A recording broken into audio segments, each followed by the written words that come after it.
Hello everyone, and welcome to this reflection for the 11th of March. Welcome to our friends in Switzerland and in Hungary. Some of us will be seeing you soon next month. A friend of mine recently said to me, "Being in your company makes me feel better." Now that made me smile, and it made me feel warm.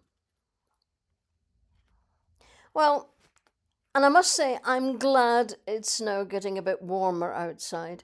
I don't know about you, but during those dark, wet days in February, I felt quite low. In fact, the lowest I've felt ever, I think.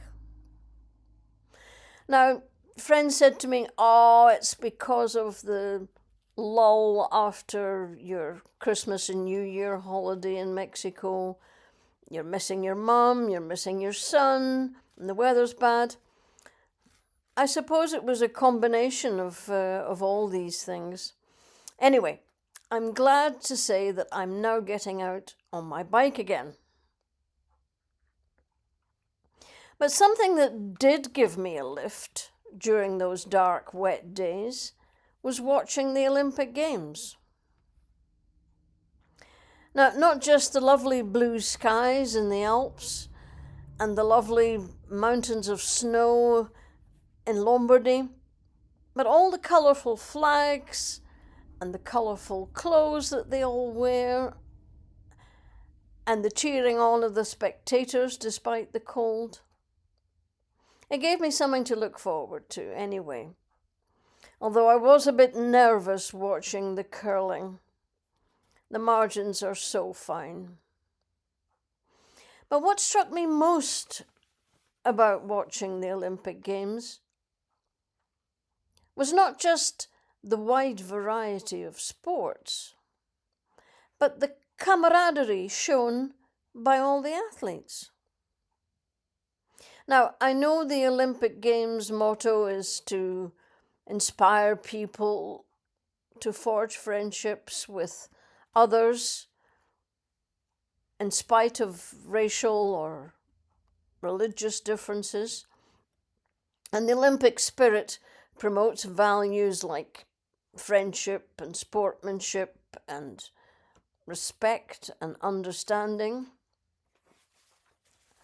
But I could see for myself that the skiers and the snowboarders and the skaters were all cheering each other on. They were hugging each other, even when their rivals pipped them to the gold medal. They were genuinely delighted for their friends and their rivals, despite the disappointment. They appreciated that their friend had perhaps pulled off a more daring triple cork switch or melon. My goodness, what a new language I learnt while I was watching that freeboarding and listening to the zany, energetic commentators, Tim and Ed.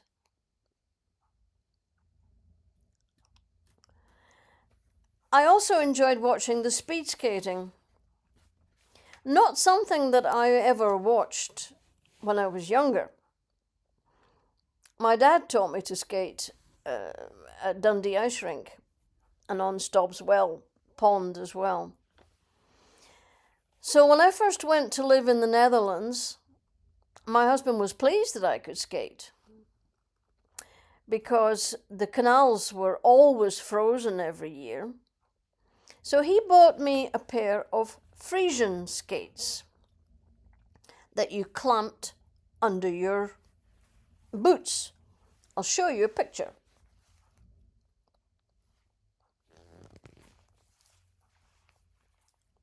That's what they looked like.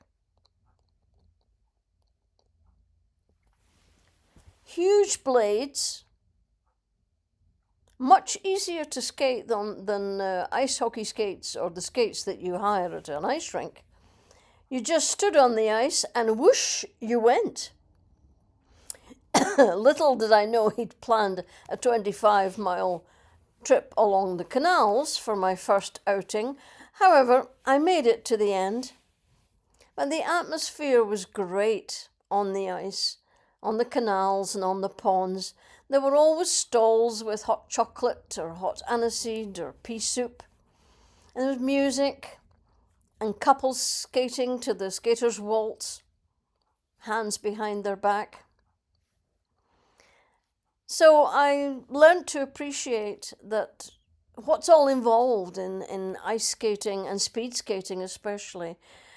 And my goodness, that the winner usually only wins by about 1/10 of a second.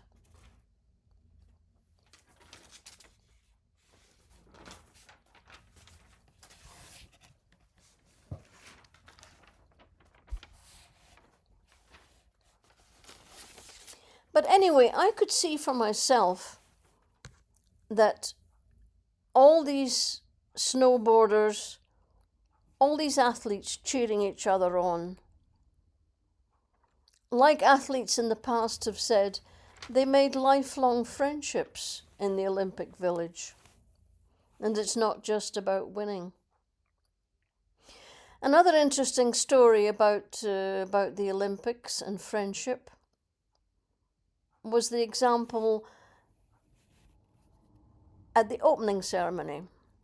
The countries were all led out by a person in a long silver grey puffer jacket and sunglasses. And the choreographer in Milan asked the volunteers if any of them had a preference for which country's placard they would like to hold. Now, one lady stepped up. Her name was Anastasia, and she's Russian.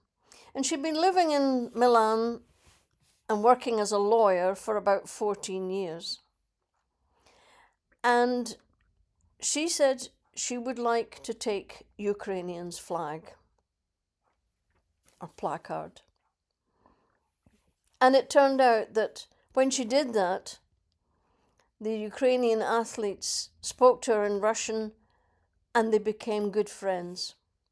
Now, she was showing her support that her country, Russia, was waging war and still is, unfortunately. When will it end?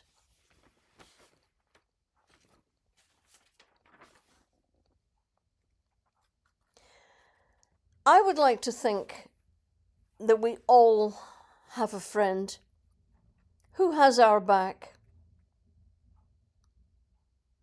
Have you recently told your friend how much you value your friendship with them? I hope you do. Thank you for listening and have a good week. Bye.